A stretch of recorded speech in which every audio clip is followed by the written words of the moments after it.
Hello, my name is Paul Ringuega.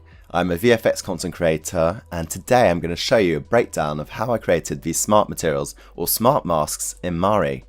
So this is not a full-on tutorial, but just a quick introduction to smart materials and how you'd go about creating them. So first of all, what are materials? So materials are groups of nodes that determine how textures look on your assets. So when you create a material, you'll see these various maps. The base color map controls the color of your asset. Then you have the bump map, which adds texture depth like scratches and bumps. The roughness map, which adjusts how reflective a surface is. And then you also have the metalness map, which defines how metallic the surface appears, etc, etc. Then we have smart materials, which are just like materials, but they are smart because they use your bake maps to drive textures. For example, if you have dirt, you can use an ambient occlusion bake map to drive where the dirt is going to be on your texture. If you look at smart steel, for example, we're using the ambient occlusion to drive the dirt. You can also use the curvature map to drive wear and tear on the edges. Another great thing about smart materials is that you can choose what settings are displayed in the material node properties. You can summarize it to the most essential settings, which allows you to change a material quickly without going inside the node. And they are all procedural, so once you've created one, you can use it as a base to start with to quickly get started on any asset by drag and dropping without having to start from scratch. I've created 3 different smart materials. I have steel, machinery paint, and also some underwater rust. All these smart materials are available for you to use, and you can check them out in the description below. If we explore the node property settings of machinery paint, you can see that I can add many modifications to quickly transform the asset into something different. I'll go through the different settings to demonstrate the extent of what you can do, and this varies based on the number of node properties you add to a material group. Now I'll give you a quick breakdown of how I created this smart material. So before creating any smart material, the first step is to bake the mesh maps to drive your textures with the geometry. First, click the bake icon, then in the drop down select each map you want to use. I would bake them all, then if you need any of the maps when texturing, you have them already baked out and ready to go. Also, don't forget to choose the resolution of your map. I've kept mine in 2K as I won't be zooming in too much. Ideally, you'd have a high resolution of your mesh to bake onto the low resolution version. In this case, I'll use the same mesh since I don't have a low poly version. After selecting both, choose Geo Channel and bake the channels. Press Tab on your keyboards and type GeoChannel to access your maps in the drop-down, such as occlusion, position, displacement, etc. Now I'll give you a tour of the machinery paint material and explain how it was created. As you can see, I've put all the main properties that I think will be helpful for an artist that's inheriting the asset or using it on their mesh. You've got the color of the paint, which you can change, the rust mask, the steel, etc, etc. If we go inside the smart material, you can see that I've divided the material into different areas. This is the most important area. I've created teleport broadcasters here to broadcast our ambient occlusion and curvature maps throughout the whole setup. So that someone that's inheriting this smart material, once they've baked their maps on their own unique mesh, they can then put their geochannel here and broadcast it to all the relevant areas. This is a very important step and something not to forget. You also need to make sure that you don't change the name of these broadcasters, otherwise if you change the name here, the teleport receivers throughout this project won't be receiving your bake maps. So when you look at the project, you can see I've got a paint material here, a steel material here, a rust material here, and a dirt material here. These materials are the building blocks of our smart material. If we click on the paint material, you can see that it's a smart material itself, and it also has its own unique properties displayed. You can modify the material from its node properties without entering the group. The steel is also a smart material. All these smart materials are basically creating another smart material. So how are we controlling where the paint goes and where the rust goes and where the dirt goes on our mesh? We're controlling them through custom procedurals. They're also called smart masks. You can find them by pressing on Tab and then typing custom procedural. I saved them in my Smart Mask shelf. They're like smart materials and have their own settings displayed, except that they only contain one channel inside, unlike smart materials which contain many different channels. So now I'll demonstrate how you can recreate this part of our smart material. I won't cover every single section to keep this video brief. First, let's create the still material. I'll make a simplified version because, as you can see, the still isn't very visible through the curvature mask, so it doesn't need to be highly detailed. Press Tab on the keyboard and type material to create a new material. To enter, press Ctrl plus Enter. Once inside, let's create the base color of our metal. So I'm going to use a cloud node, which is my most used node in Mari. I always keep my nodes procedural because it's easier to make changes later on. Procedural nodes can be applied to different assets, whereas hand-painted details won't match across different assets. So once I've created the cloud node, let's press 2 to have a look at it. So I'm just going to adjust the size until I find something that looks about right. And now I'm going to modify the color so it looks more like metal. Let's attach it to our base. And we no longer need this node, so we can delete it. And now I'm going to go back out the material group and then view the material as a whole to see what it looks like. Now the next thing we can do is add some roughness, so this will make the surface more reflective. So right now it's got more of a matte surface, so if I bring it down to black, then it becomes more reflective. Next we can make the material metallic. So by adjusting here, the more I bring it up, the more it's metallic. So I'm just going to bring it to the maximum, and as you can see, our material is now quite dark. To compensate for this, we can go back to our cloud node for the base color and add a brightness lookup node to brighten it up. And we're using the curve editor to also add a little more contrast. Now we've got something that looks like metal. But the metal right now is quite clean. Realistically, if you had a material like this in real life, there would be scratches, it wouldn't be perfect. So what we can do to fix this problem is add some texture to the roughness.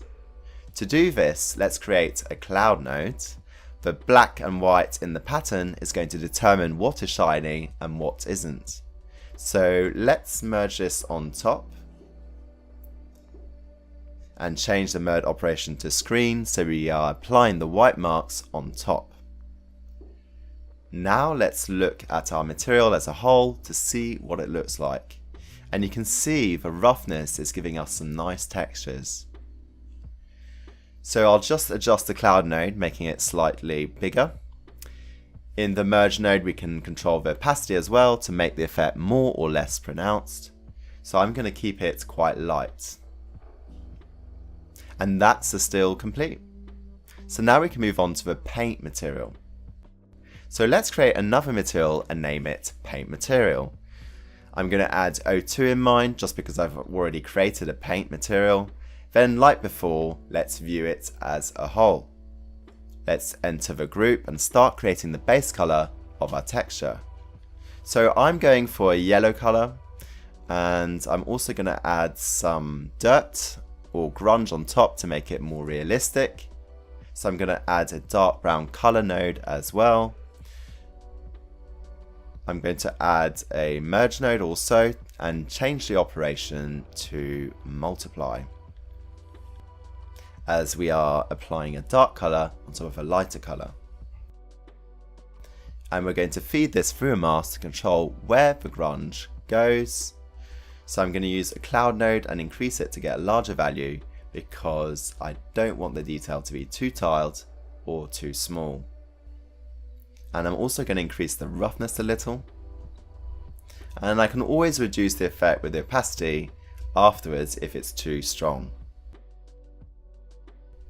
Now let's add some brighter flecks of dirt or dust. So let's create another color node for this and keep it white.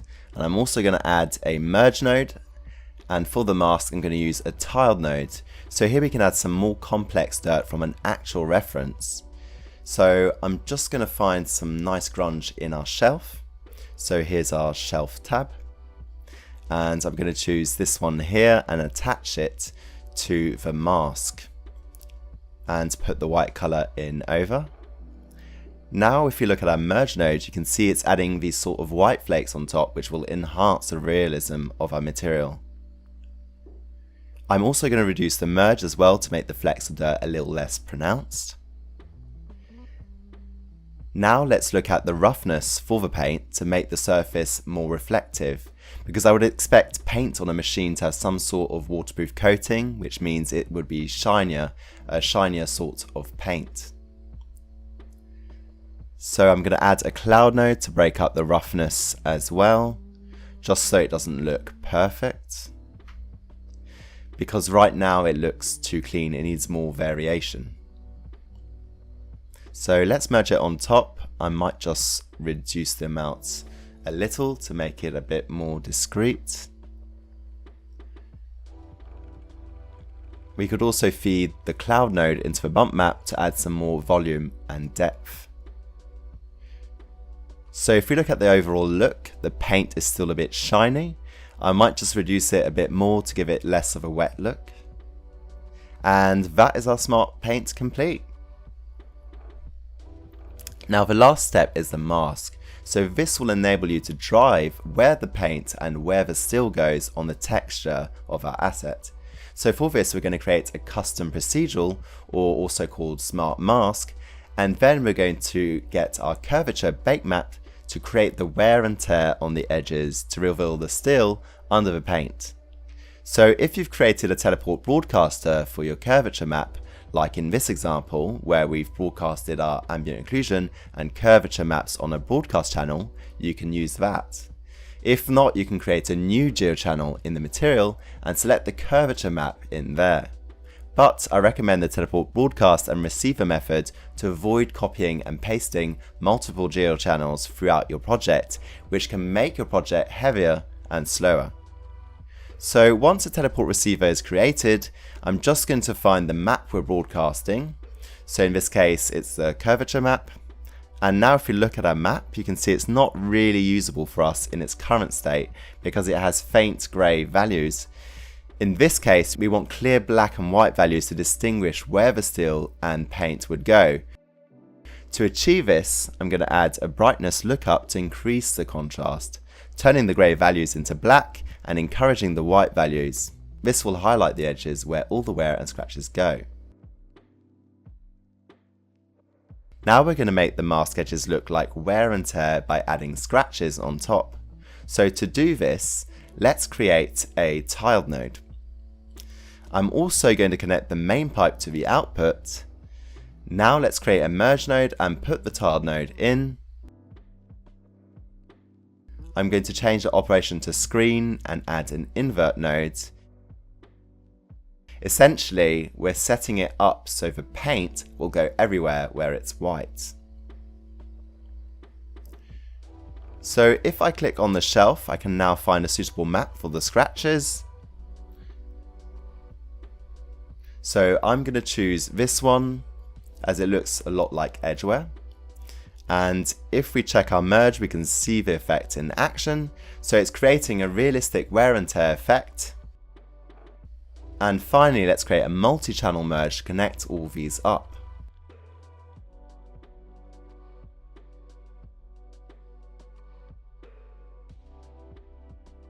And once we've connected it, if we view the merge, we can see the effect as a whole.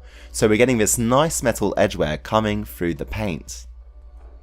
So this was just a quick setup. Of course, you can spend a lot more time making it look more realistic, and you'd also need to add dirt and rust for an even more authentic appearance.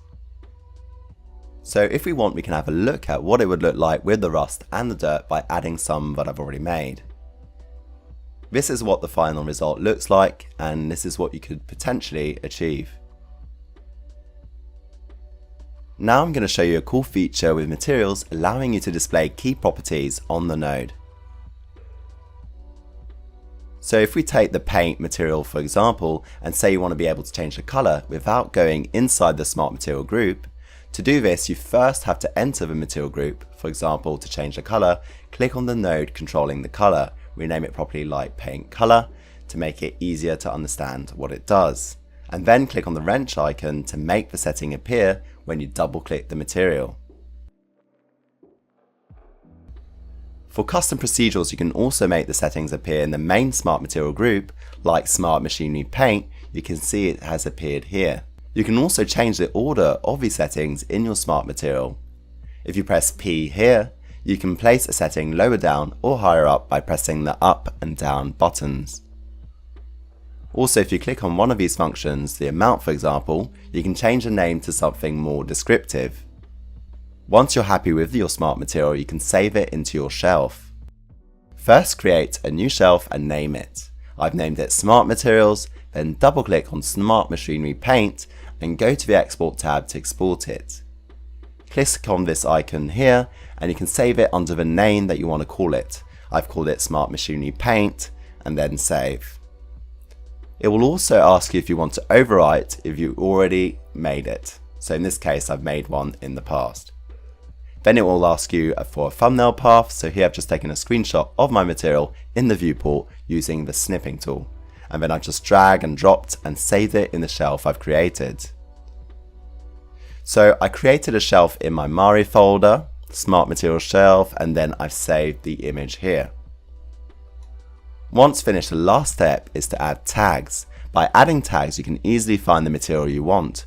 For example, if you add the tag machinery and then type machinery in the search bar, it will appear in the list.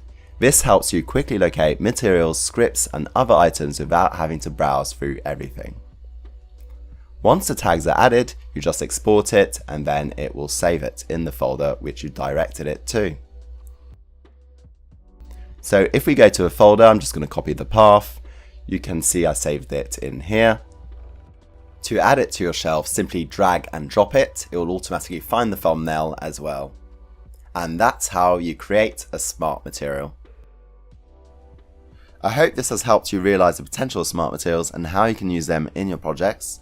And also remember, all these materials will be found in the video description on our Learn site under the Course Files tab. You can use them for any project or as a starting base for another material. Thank you for watching. My name is Paul Ringuega and I hope this introduction to Smart Materials helps you. For more information, check out learn.foundry.com/Mari.